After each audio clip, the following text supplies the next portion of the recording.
Welcome back to Combat Mission Shock Force 2 and the Platoon Patrol series. This time we are taking the Dutch Light Infantry out in their G-Wagons. I've made a quick unit guide that explains them in more detail. I'll link that down below, along with the base scenario and a link to the poll for the next unit. But the TLDR is that the Dutch LI pose some different challenges to your average NATO mounted infantry platoon.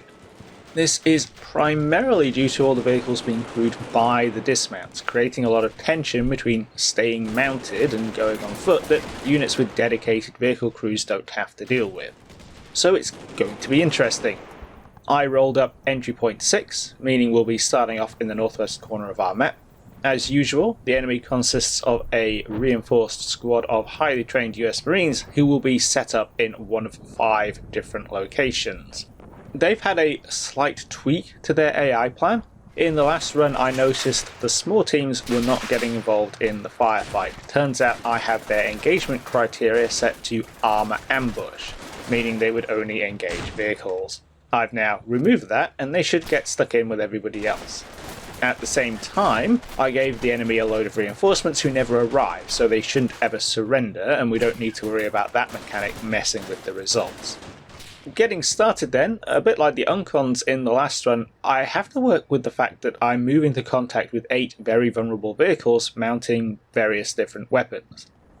Here at least, I don't have to immediately cross a river and I have some freedom to manoeuvre. I think keeping all 8 vehicles together is probably going to make them very unwieldy, so I've split them down into 2 4-vehicle bricks. Going left, we have squads 2 and 4 with 1 GMG and 3 MMG vehicles. Going right, we've got squads 1 and 3 with 1 GMG, 2 MMGs and the HMG. The closest objective is location Alpha, which seems like as sensible place as any to start. It's actually on a reverse slope from entry 6 and the approaches from the front and left are full of rough terrain I don't want to put the G-Wagons through. One side of it is somewhat overlooked by the ground on my immediate right, where there's a smaller isolated farm. So 1st and 3rd head right to get up there and get eyes on Alpha, while 4th goes to approach the crest above the objective through the orchards, and 2nd hangs back in reserve. 10 minutes later, it's obvious that Alpha is clear. 2nd has moved up to the crossroads just outside the compound, 4th has dismounted and moved in to touch the objective and is now returning to its vehicles, while 1st and 3rd begin the next bound. This has been a bit of a nice surprise. Both the Striker Infantry and the Uncons found the Marines waiting for them in the closest objective. My next step is to continue down my right to check Charlie and Delta, then move on to Echo and finally swing back up to tackle Bravo. So while 1st stays up on the higher ground and covers them, 3rd move off towards another compound. This one is pretty much equidistant between Charlie and Delta. There's a 2-story building in the middle, and with a bit of luck the dismounts might be able to make a spot from the roof. While 3B stop in the compound and get out to head to the building, 3A pulls up on the far right corner. Here it starts taking fire. A few rounds hit the G-Wagon, the gunner catches one but is only lightly wounded, and 3A reverses off. So, we've got our first contact. All the fire came from the direction of objective Delta, so we're attacking Delta again, albeit from a different angle. In fact, I only have a single squad at the point of contact here, and they're now out of trouble, so I've got pretty much as much freedom of manoeuvre as I could want. Looking at Delta from the north, the objective compound takes up the far right quadrant of a square orchard. The orchard consists of a few trees, but it's mostly light forest tiles broken up by some tracks. Beyond that to the front there's a big open field with what's probably a water tower of some description. That's surrounded on 4 sides by an irrigation ditch, which in turn is crossed by a bridge at the bottom on the right. The right side of Delta is marked by the muddy drainage ditch the Striker Infantry attacks down, then another orchard. This one has distinct rows of trees and lines of light forest tiles interspersed with grass. All this boils down to 2 basic vehicle avenues of approach, through the field on the left or through the orchard on the right. The infantry of course can leg it across those approaches as well as going down the ditch again. Of the 3, the open field is probably the easiest, but it's also the most exposed. The orchard is actually not as much as a barrier as it was for the strikers, but because we're approaching down the rows instead of across them, The G-Wagons can actually get some speed up and close the distance much faster. We've already established that the ditch between the fields is probably going to be really slow going, with the added disadvantage that it's not as deep as the main branch along either side of the causeway that the striker infantry used, and it doesn't offer the same level of cover. So I'm leading left or right. The tricky part seems to be crossing the ground without getting shot to pieces. The G-Wagons can dash across, but there are some CM-isms in play that mean the passengers aren't going to be able to dismount in the middle of a turn. If I don't time things to perfection, I could end up with a very vulnerable G-Wagon full of infantry sat right in front of the enemy. Both the field and the orchard offer some potential for the vehicles to approach hull down-ish, but even assuming everything goes to plan, they're going to be kicking their dismounts out into questionable cover within 150 meters of the enemy. There's a lot that can go wrong there. On a slightly wider examination of the ground, I could actually go out far left and attack via the Charlie compound. There's a track on the outside of the open field on the other side of the ditch that runs all the way down to the edge of the Delta orchard. Thinking about Marines in or around the Delta compound, they'd have their best shots at maximum range at the start of the track. Then their line of sight would be increasingly obscured as the changing angle puts more and more of the orchard between them and the G-Wagons. There is a wet ditch to cross near Charlie, but that's not overly exposed, and the far end where I would be dismounting has a little bit of dead ground I could exploit to form up in prior to an infantry push. As a bonus, advancing down the edge of the open fields means that it's kept clear for supporting fire. So I think the best plan here is to shift left, advance via Charlie to the edge of the Delta orchard, then attack dismounted from there. Something that consistently surprises me about the G-Wagons is just how fast and manoeuvrable they are. It takes barely any time to bring first up to third and second and fourth round to the left so they can stack up in an orchard in front of Charlie. There is a bit of a delay while I decide what to do with first and third. 3B has managed to spot a Marine saw gunner on the edge of Delta, so I send 1A up to join them on the roof in the hopes that they might be able to make more spots or engage him with their sniper rifle. But they can't see him for whatever reason, and eventually I remount the two squads before sending them off to fire support positions in the Charlie orchard. They pop up to put out some speculative suppressive fire on the objective, while 2A dashes up the left to cross the ditch and run down the track beyond. 2A gets stuck in the mud though and spends the next 2 minutes trying to get out. They do manage to eventually crawl out of their rut, but only a few seconds after 2B has gone past them. I've sent them forward to take the lead. The two G-Wagons zoom off lightning fast, and something explodes in the Delta orchard. A few seconds later, the culprit is revealed. One of the Marine small teams on the roof of Building D2 evidently hit a tree. They fire a second rocket at 2B, which skims just overhead. 2B sends a couple of rounds back, while 2A, now out in front, takes some small arms fire. 2A end the turn side on and a little hull down to Delta, so I decide to kick them out and take cover behind the rise on the edge of the orchard. 2B, meanwhile, is facing the compound just in front of a choke point in the track. I hadn't noticed this, and it could give the pixel sharpener a pathfinding aneurysm I really don't need right now, but the dust thrown up by 2A's transit is currently masking 2B, and I decide they're in as good a position as any to get stuck in with their GNG. Back in the base of fire, I now have a more concrete threat to engage, so first and third focus their attentions on the D2 rooftop. 1A is a little out of position. The Marines previously spotted on the close right corner of Delta managed to wing their gunner while second was moving up, and they've temporarily gone back into the orchard. So the roof of D2 gets filled in by two GMGs, the 50 and 4 FN mags. The base of fire is about 500 metres out, so the Marines aren't crushed under the weight of fire, but they do rapidly take cover. They're not the only small team though. The other one fires a rocket over the top of 2A as they dismount. They're up on top of D4. With 2A going to ground around their vehicle and 2B focused on D2, the D4 small has free rein, and it's only luck that it misses 2B with another shot. That gets the gunner's attention though, and despite his orders to area fire the roof of D2, he switches onto the more immediate threat and starts chucking grenades in their direction. So we've got our firefight. 4th is rushing up to reinforce 2nd, despite a little fire at the approach, and they're soon joined by the platoon leader and 1A. Despite all the fire, there are still a few s'mores flying about. One near miss takes out 4B's empty G-Wagon, but the Marines are putting some effective fire out with their M16s as well. 2A takes repeated casualties to the small team on top of D4, despite 2B relocating to open the track up and get a better angle on them. Both of the small teams eventually go down, by which time it's clear I'm going to need to bring the base of fire in. I need more dismounts if I'm going to move up and clear the compound.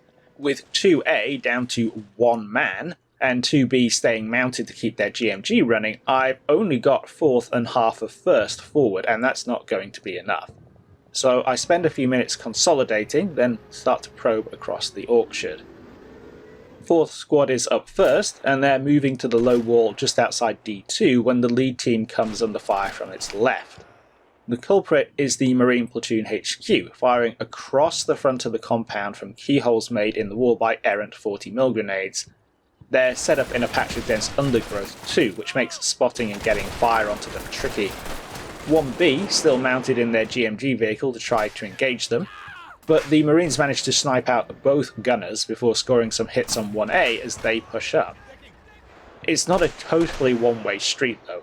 All the firepower heading their way does eventually tell, and the Marines go down in a hail of machine gun fire and 40mm grenades. That clears the way into the Delta compound. With the Marines HQ and small teams confirmed out of action, I just have the rifle squad to deal with. I already know where one team is, they're on the far right corner of the objective, and I send 4th to deal with them by occupying building D2 and getting the enfilade going. They quickly get into a gunfight while 1B tries to support them with its GMG from back on the track. This almost goes disastrously wrong when the Marines land a 40mm grenade on 1B's vehicle, but they somehow get away without any casualties. The same is not true for the enemy, as 4th quickly picks them off. As they do so, the rest of the dismounts are hitting the other flank. 1A and the now dismounted 2B are in the centre, 2B having expended all of their GMG ammo, while 3rd squad is out on the left. They're the next to make contact, as 3A occupies building D6. 3B makes the questionable decision to run around the dense undergrowth in front of them, which results in a casualty to some rounds flying across the compound. There's another Marine team just to the left of D8. 3rd consolidate in D6 and light them up with some support from 2B, who've taken building D4 in the centre. They overwhelm them with automatic fire and 40mm grenades in short order. The final team is close by, mostly masked behind building D8. 4th cross from D2 to D3 to get a better angle on them, losing a man in the process, but putting enough fire out to shut the Marines down. 3rd splits off an assault team and sends them round to D7 while they're suppressed, but the last Marine standing stubbornly refuses to bow out until 2B occupies D8 and opens up on them from point-blank range. After spending one last turn checking that the Marines on the right corner are out of action, it's time to hit the ceasefire button. The Marines are indeed all gone, so the Dutch get their 1000 points. They took 8 casualties themselves though, or 25% losses, an entire squad's worth, plus one of the G-Wagons, and that gives the Marines 145 points. If we top that up, they get a score of 855, slightly better than the Uncons at 829, and a little behind the 929 of the Striker Infantry. We do have to bear in mind though, that the Dutch were up against the latest iteration of the AI plan, and this is really the first time we've seen the small teams get involved.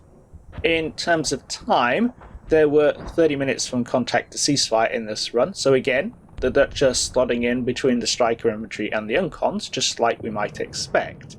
This is all arbitrary data though. What we really need to focus on is how the Dutch Light Infantry TOE influenced the tactical decisions I was making. The G-Wagons certainly felt very quick. Whether they were moving on from Alpha, getting into position to attack Delta, or bum rushing down the track past Charlie, they were really fast off the mark. This was partly to do with the terrain I found myself in. The centre of the map is relatively open with a pretty good road network, but I'm also not sure that heavier vehicles would have benefited quite as much. The speed of advance onto Delta's left flank certainly held out. That route was certainly covered. There were several small misses and a few hits from small arms fire on the way in, but the G-Wagons were able to zoom through the danger area before significant fire could be brought to bear. At the same time, the fact that they could make the transit so quickly meant that the base of fire only had to create small windows of maximum suppression rather than hemorrhage ammo for an extended period. Once the G-Wagons stopped moving, things were a little bit different. I think I was very lucky not to lose any manned vehicles to the S'mores. The Marines fired off at least half a dozen in the short period where I didn't have the firepower up front to totally suppress them. We also started to get that mounted-dismounted tension. Second Squad was the first up, and the circumstances at the sharp end convinced me to bail out 2A while keeping 2B mounted. 2A immediately became pinned down, and it was probably only the fact that 2B was one of the GMG vehicles that kept things from going more sideways than they did. That may well be a combat mission engine feature. Dismounts appear to be much more vulnerable to suppression than vehicle crews, but it was also a situation where the Dutch were only being engaged by 4 Marines. It wasn't until I could get 4th Squad down there to support them that the situation really stabilised. In a sense, that's maybe not that surprising. Second was just a single squad after all, but I think there's a question mark over whether both teams should have stayed mounted to exploit the firepower on the G-Wagons. They would have been more vulnerable, but they also might have been able to return more effective fire. This just isn't a problem that a lot of platoon level units have, because they don't sacrifice their mounted firepower by going on foot. When a striker squad dismounts, it actually increases its firepower because the vehicle is now backed up by the infantry. This isn't to say that the Dutch dismounts here were lacking in firepower. Although the vehicle-mounted weaponry did most of the heavy lifting outside the Delta compound, once the infantry got in there, they did really well. Those squads can and did put a lot of fire out. They overwhelmed the isolated Marine rifle teams in short order without any real problems. So I think there's a balance to be found depending on the situation. Here, once I started dismounting, it felt like the terrain and the enemy made it foolish to remount, and it made increasing sense to get more infantry into the fight. The real exception to this were the 2 GMG vehicles, because the GMG is such an effective supporting weapon and I didn't want to give them up in exchange for a fire team until I really had to. A final note on the dismount tension is that once I had dismounted most of the platoon, I ended up with a load of empty G-Wagons abandoned at my jumping off point. If another enemy element got involved and shot them up or dropped artillery on them, I'd be losing my mobility. The separation of dismounts and vehicles has other consequences along the same lines. If I had to now defend this objective, I would have to find something to do with those G-Wagons, whether that is driving them off and stashing them somewhere, or finding another balance point between mounted and dismounted teams. I'd also have to factor in casualties, and whether they would mean I'd have enough troops to actually recruit them all, or I'd have to start working out which teams to consolidate and which G-Wagons to permanently abandon. All of this is another layer of decision making with tactical consequences that alter the platoon's mobility and firepower, and that's a layer of decision making that other units don't have to deal with. But the Dutch light infantry still did really well here. They were a fun formation to put through the scenario. They were from Group 2, that means Group 3 is up next, and the choice is between US Marines in AAVs, Canadians in Nyala MRAPs, and 2 flavours of Syrian motor rifle platoon in BTRs or in BMP-1s. Again, it'll be really interesting to see what you guys pick. I'll put a link to the poll down below. Until then, thanks for watching. If you'd like to see these videos early and support the channel, you can do so via Patreon and YouTube memberships. Whether you do or not, thanks for watching, and I'll catch you in the next one.